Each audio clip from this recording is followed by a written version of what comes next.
we've had a few people ask us how we camp, how we sleep and everything, and this is it. This is actually a new tent. Our other one got one of the legs broke on it.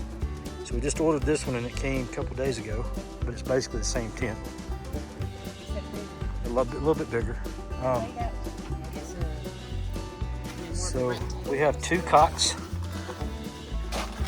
and 2 sleeping bags that we've had now for nearly 30 years. Probably have had it for 30 years. A couple of pillows that we bring with us. A little nightstand table that we bring with us. And that's pretty much it. So we sleep really comfortable. And then under our sleeping bags, we've got these inflatable little mattress things.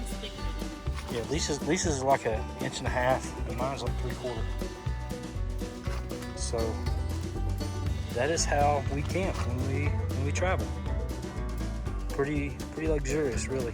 I mean, everybody thinks we sleep on the ground and rough it, but no. That's right. So there it is. So last year when we took our big trip around the country, we were gone for 3 weeks. We did some camping. You can see in the videos where we did that exact setup right there.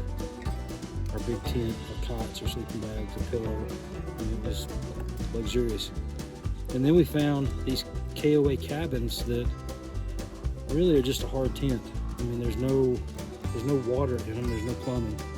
Some of them had air conditioner, little bitty heaters. Electricity. One of them even had a small refrigerator. Yeah. But basically we would pull in there and we'd get those things anywhere from $40 a night to $90 a night, depending on where you were and what the demand was. We would pull in there and leave our tent and cots and everything on the Jeep and just take our sleeping bags and zip them together and make one big sleeping bag and put it on the full-size bed in the cabin, and that's how we would sleep. We would have our pillows and our sleeping bags, which is pretty nice. I mean, we really enjoyed that. If we do another trip this fall, we would probably do that again, to be honest. It sure is a lot easier to have to set a tent up, but these tents set up so dang quick, they're really not that big. Yeah, that's the only concern is that you may not find a KOA with a nice KOA with camping cabins on your route where you want to stop. So that's, if we couldn't find that, then that's when we got our tent out. Yep.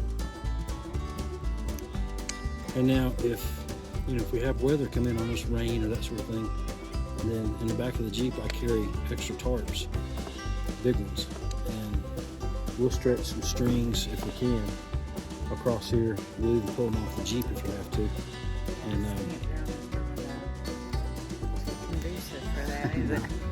but we'll figure out a way to do it and put tarps over that tent to keep us dry, even if we have to just throw it across the tent, which we've done that many times.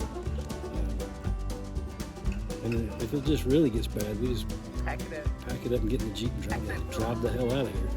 3 hours from now we'll be in our bed at the house. But let me tell you, there is nothing better. Now, when we're camping across on our trip, a lot of times, especially KOAs, you have Wi-Fi and you have cell phone service, whatnot. But these little weekend trips, it's really nice just to disconnect, and you can do it because there is no cell phone service. Right. So it's nice, really nice. In fact, you can't even, pull up your internet on your phone. You actually got to talk to each other. Yep. Can't update the social media, none of that stuff.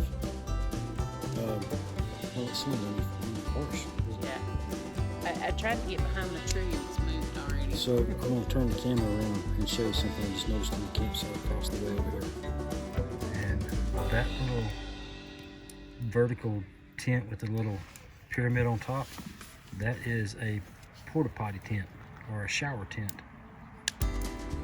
And we are seeing those things more and more everywhere we go now. My question is, how do you clean that thing? Well, I wonder too if maybe, how you might have a smaller dome tent that you can't stand up in, so you can't change your clothes or whatever. I wonder if that's why people are getting those. Because it's cheaper than buying a new tent. I don't know. I'm throwing it out there. Could be. I have no idea. but we do see them a lot now. Yeah. So yeah, this is the campground. It's pretty nice. We got our fire going. There's the old Jeepster tent behind us here. Picnic table with our food. We'll be cooking some dinner here in a bit. That's where we're at tonight. Berea tacos.